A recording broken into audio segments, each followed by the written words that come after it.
Bonjour, Monsieur Abdelkhad.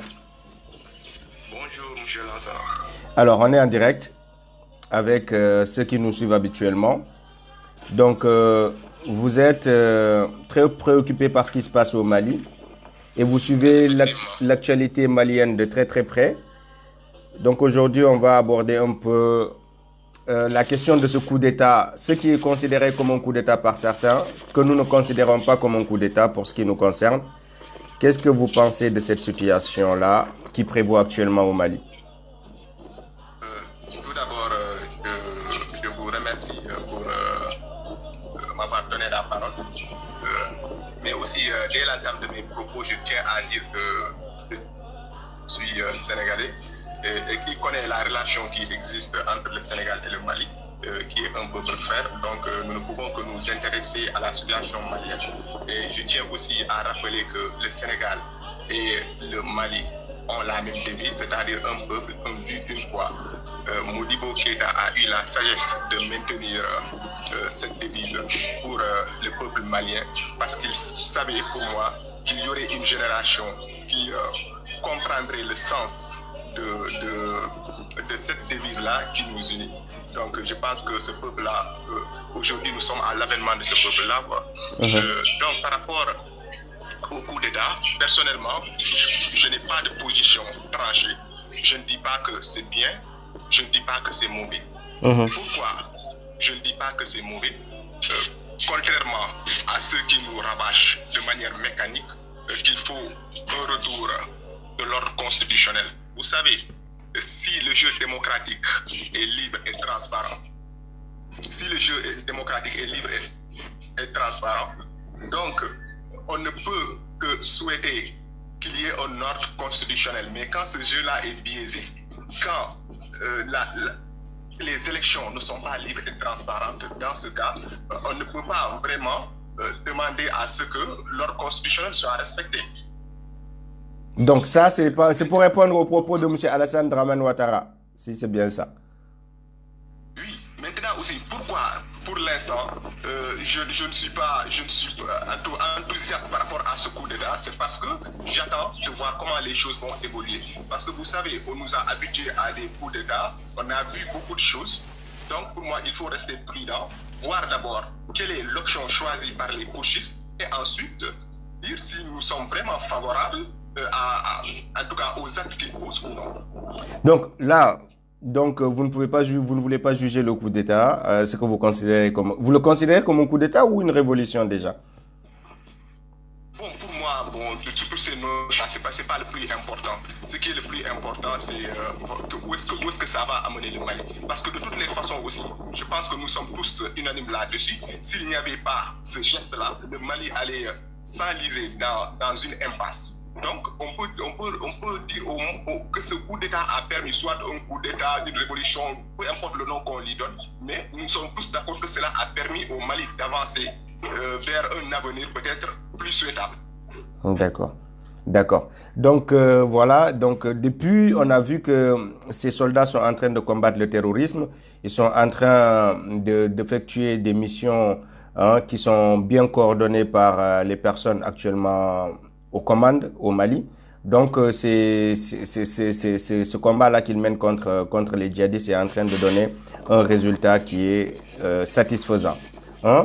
Donc maintenant, qu'est-ce que vous pensez du rôle de la CEDEAO en fait? Parce que nous avons vu d'abord la CEDEAO condamner le Mali, condamner ce qu'ils ont considéré comme un coup d'État.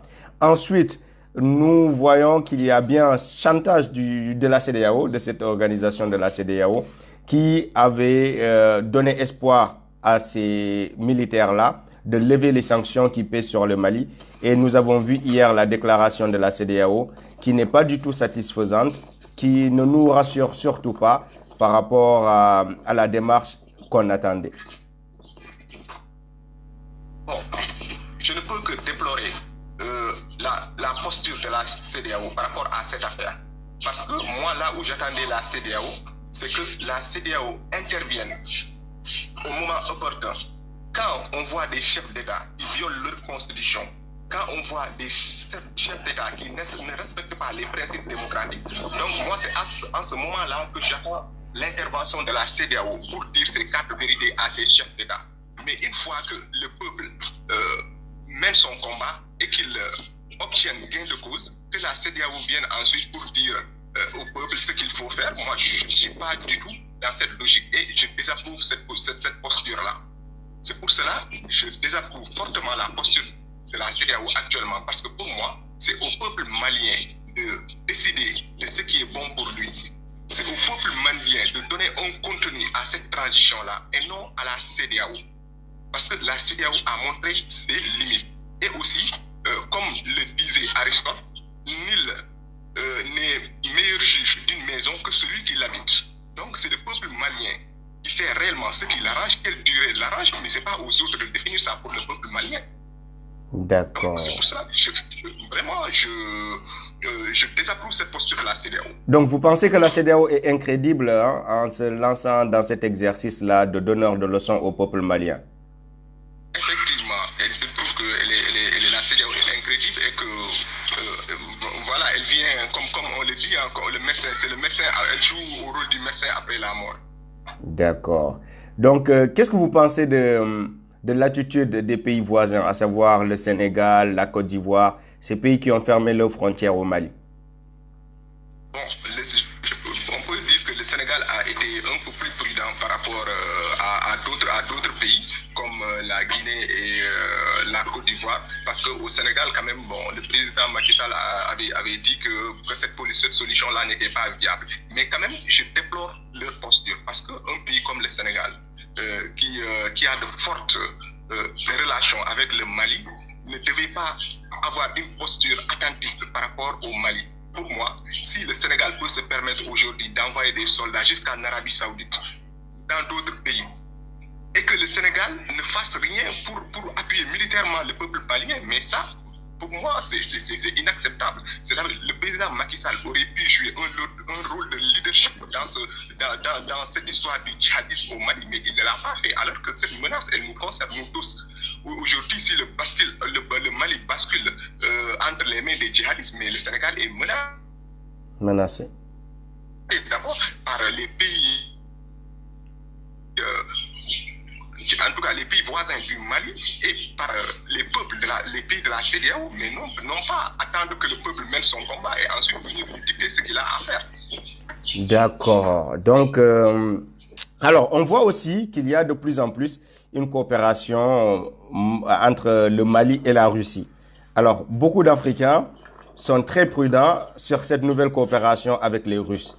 Donc, si vous voulez un tout petit peu donner votre avis par rapport à ce changement de trajectoire, si l'on peut se permettre de le dire ainsi, au changement de ligne changement de ligne entre la coopération france-africaine et la coopération russe. Bon, je pense que d'abord on va partir des faits et peut-être donner notre position par rapport à tout ça, parce que ce qu'on a constaté, c'est que les officiels russes ont été reçus par les putschistes. Pour ça, c'est un fait, mais ce ne sont pas seulement eux. On a vu aussi que la France, à travers ces officiels, s'est rendue aussi auprès des putschistes. Donc, je trouve que c'est l'ordre normal des choses. Les putschistes, quoi qu'on puisse dire, cherchent une légitimité. Aujourd'hui, donc, si des autorités se déplacent pour aller les voir, ils vont l'accepter. C'est pour cela, d'ailleurs, c'est peut-être pour cela qu'ils acceptent de négocier avec la CEDEAO. Mais moi, je tiens à les alerter par rapport à tout ça. C'est bien, il faut chercher de la légitimité, mais quand même, attention, parce qu'en fin de compte, ce qui importe, c'est ce que le peuple malien pense de votre action, mais ce n'est pas ce que les autres pensent. Même si tout le monde est contre vous et que vous avez le peuple malien avec vous, pour moi, c'est l'essentiel. Si vous avez le peuple malien avec vous, vous avez Dieu avec vous, et si vous avez Dieu avec vous, vous n'avez peur de personne. Donc moi, c'est comme ça que je vois les choses. Que les Russes viennent, que les autres viennent, c'est normal. Tout le monde, ils doivent recevoir tout le monde. Et après, quand il s'agit de prendre une décision, qu'ils prennent la décision la meilleure pour le Mali et non pour satisfaire d'autres entités. Voilà, pour moi, il ne s'agit pas de satisfaire des puissances occultes et autres. Ceux qui méritent en tout cas leur respect, ceux qui méritent en tout cas, de considération. Effectivement, c'est le peuple malien. Voilà. Donc, alors, comment vous voyez l'avenir du Mali après ce coup d'État-là? Voilà, l'avenir du Mali, moi, je le conçois à travers, en tout cas, ce qui va sortir des discussions entre ceux qui sont actuellement les nouveaux arrivants, ceux qui sont au pouvoir et le peuple malien. Donc, pour moi, l'avenir du Mali se construira au sein du Mali. C'est aux Maliens de discuter, c'est aux Maliens de voir ce qui les arrange. Et ensuite, ils peuvent proposer ça à la CEDEAO et aux autres. Donc, moi, c'est comme ça que je conçois l'avenir du Mali. Et aussi, peut-être ce sera d'ailleurs une invitation au peuple malien. C'est-à-dire que nous, aujourd'hui, on doit aller au-delà de la CEDEAO des chefs d'État, mais on doit aller vers la CEDEAO des peuples, tout à fait.